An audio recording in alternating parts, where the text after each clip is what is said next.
na init na rin ba kayo? Sulitin na natin ang summer.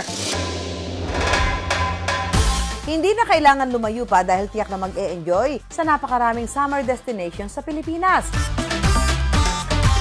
Pero bukod sa magagandang lugar at tanawin, siyempre, marami rin tayong masasarap na pagkain. Iba't ibang local delicacy na ipinagmamalaki ng iba't ibang probinsya. Hindi na raw kailangang lumayo pa dahil matitikman na ang ilan sa mga yan sa iisang kainan lang, dito lang sa syudad.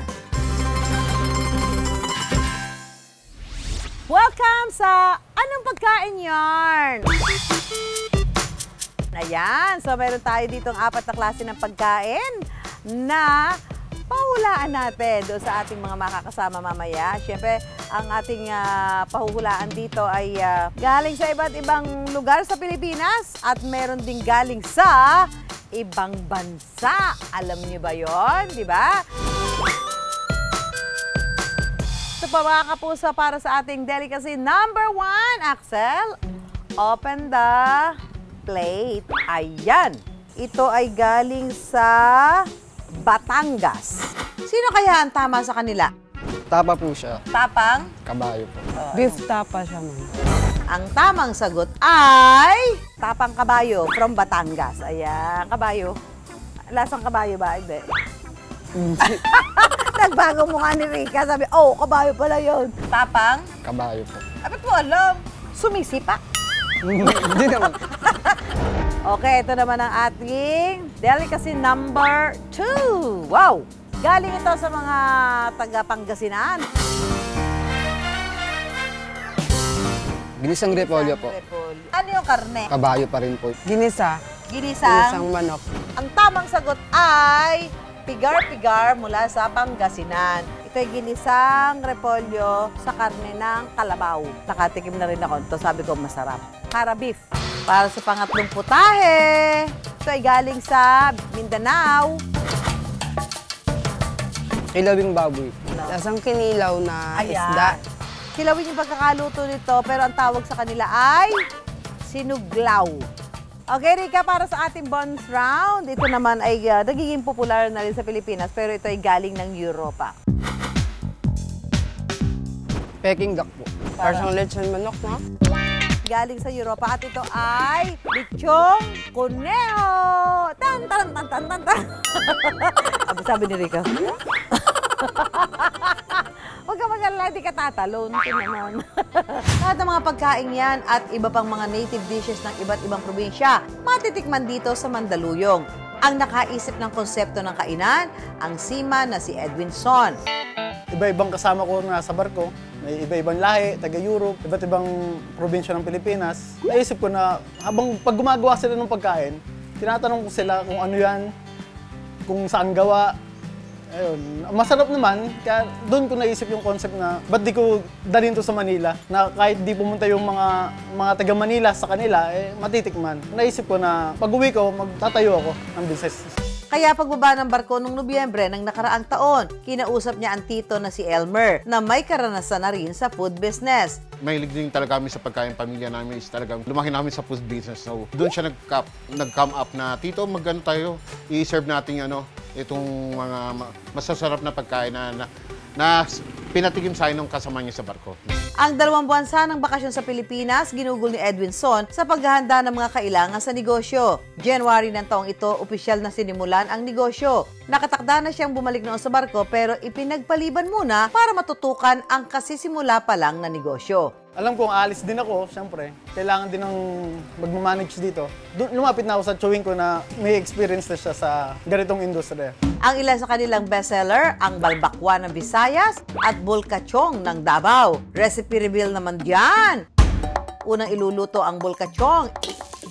Igisa ang luya, sibuyas at bawang. Ilagay ang red bell pepper, spring onion at tanglad. Ihalo na ang karne ng kalabaw.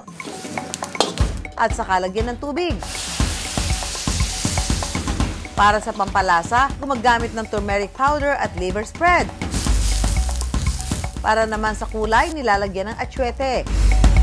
At panghuli, ilagay ang pampalapot.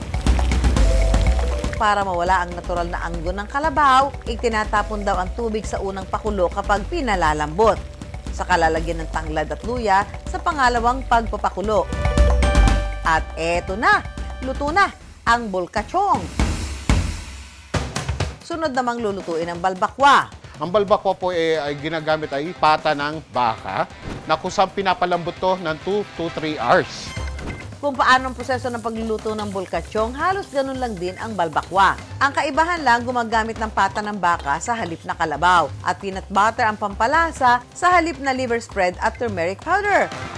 O diba, luto na rin ang balbakwa. Pero sa lahat ng mga produkto nila, ang lechon rabbit daw ang pinaka-kakaiba. Galing po yan sa mga kasamahan kong European na pag nag-uusap kami kung ano yung mga pinagmamalaki nila, ang gusto nila rabbit. Lagi nilang sinasabi, itry yung rabbit.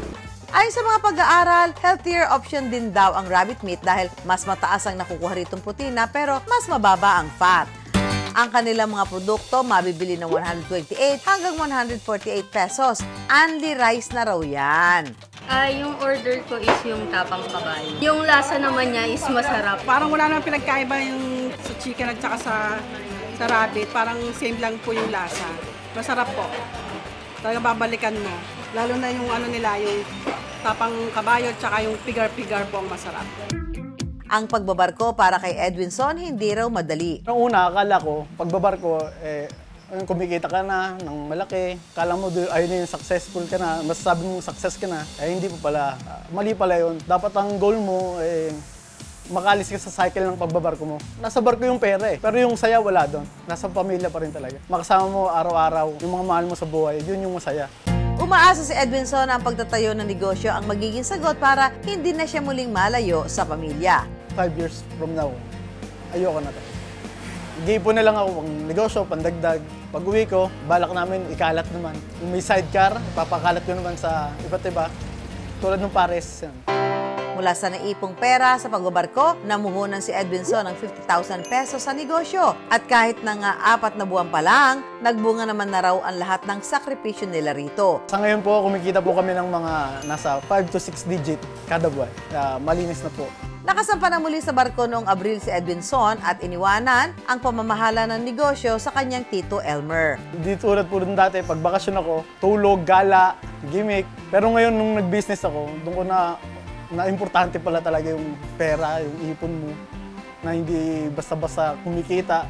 Aluwa mo rin ng ano talaga, pagmamahal, number 1. At babalik ang tao. At hindi araw-araw Pasko, still, pero may awa lagi ang Diyos na malalagpasan kung ano may mga problemang dumarating kung ikaw ay may negosyo.